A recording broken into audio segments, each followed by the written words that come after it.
स्वागत है आपका आईआरए की डिफेंस की आज की सीरीज में। चलिए बात करते हैं ब्राजील के एयर चीफ अपने पुराने F5 फाइटर जेट्स के लिए एक सब्स्टिट्यूट के रूप में इंडिया के तेजस फाइटर जेट्स को कंसिडर कर रहे हैं। जी हाँ दोस्तों, ब्राजील शायद इंडिया के तेजस फाइटर जेट को अपने पुराने नॉर्थरोप F5 जेट्स के लिए एक रिप्लेसमेंट के रूप में देख रहे हैं, जो 2030 के बाद रिटायर होने वाला है। ब्राजील के air chief lieutenant brigadier Marcelo Kanitz Damasceno ने ब्राजील के एग्जिस्टिंग ग्रिफिन ई जेट्स के साथ और एडिशनल फाइटर जेट्स की जरूरत को एक्नॉलेज किया और तेजस में इंटरेस्ट दिखाया।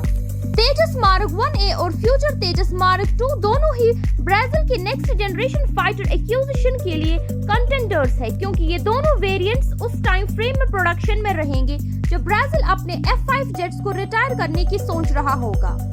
तेजस मार्क 1A भी प्रोडक्शन में और 2032 से 2033 तक एक्टिव रहेगा। तेजस मार्क 2 जो 17.5 टन की maximum take off weight MTOW के साथ डिजाइन किया गया है, ब्राजील के F5 के कंपैरिजन में पेलोड कैपेसिटी और ओवरऑल परफॉर्मेंस में काफी अपग्रेड ऑफर करता है।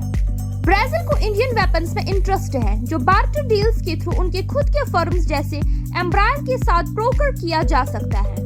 एम्ब्रायर ने IAF के MTA टेंडर के लिए बिड किया है, जो ट्रांसपोर्ट एयरक्राफ्ट्स के लिए और ब्राजील में बनाई जा सकते हैं। बढ़ते हैं एक और खबर की ओर। अदानी डिफेंस को रुद्रम सेकंड मिसाइल प्रोग्राम में एक बड़ा प्लेयर बनने की उम्मीद है। जी हाँ दोस्तों, defence research and development organisation DRDO ने Rudram B2 air to surface missile का सक्सेसफुली टेस्ट किया है, जो इंडियन एयरफोर्स की Su-30 Mark 1 एयरक्राफ्ट से ओडिशा की कोस्ट के पास किया गया। ये मिसाइल एनिमी के surface to air missile sites, radars और एयर डिफेंस सिस्टम्स को न्यूट्रलाइज करने के लिए डिजाइन किया गया है। अदानी डिफेंस को रुद्रम सेकंड प्रोग्राम के लिए डेवलपमेंट और प्रोडक्शन पार्टनर DCPP अपॉइंट किया गया है, जो इस मिसाइल सिस्टम के डेवलपमेंट, प्रोडक्शन और डिप्लॉयमेंट में उसकी क्रूशियल रोल को दिखाता है। इस पार्टनरशिप से रुद्रम मिसाइल सिस्टम की डेवलपमेंट और प्रोडक्शन में तेज रफ्तार आने की उम्मीद है, जो इंडिया की डिफेंस कैपेबिलिटीज को एनहांस करेगा और फॉरेन इंपोर्ट्स पर निर्भर होने को काम करेगा।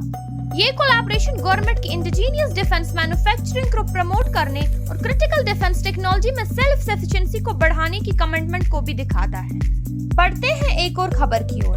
अपनी मैन्युफैक्चरिंग कैपेसिटी को बढ़ाने के लिए एम्ब्रायर इंडिया में अपनी सप्लाई चेन को एक्सपेंड करने का प्लान बना रहा है। जी हाँ दोस्तों, एम्ब्रायर जो एक ग्लोबल एरोस्पेस कंपनी है, इंडिया में एयरक्राफ्ट मैन्युफैक्चरिंग के लिए अपनी सप्लाई चेन को एक्सपोर्ट करने पर विचार कर रहा है। कंपनी ने इंडिया की स्ट्रॉन्ग एविएशन और डिफेंस इंडस्ट्री को पहचाना है और ये देख रहा है कि इंडिया मैन्युफैक्चरर्स और सिस्टम्स डेवलपर्स उसके डिफेंस, कमर्शियल एविएशन और एग्जीक्यूटिव जेट बिजनेसेस के लिए की सप्लायर्स बना सकते हैं। एम्ब्रायर के executive vice president of global procurement में सप्लाई चेन रॉबर्टो चेविस को लगता है कि इंडिया की एविएशन और डिफेंस इंडस्ट्री काफी स्ट्रॉन्ग है और इंडियन गवर्नमेंट मैन्युफैक्चरर्स और डेवलपर्स के लिए सप्लायर बनने की अच्छी प्रोबेबिलिटीज है। इंडिया एम्ब्रायर के लिए एक स्ट्रैटेजिक मार्केट है, जहां 44 से ज्यादा एयरक्राफ्ट्स को फुटप्रिंट है, जिसमें कमर्शियल एविएशन, एग्जीक्यूटिव जेट्स और डिफेंस एंड सिक्योरिटी एयरक्राफ्ट शामिल हैं।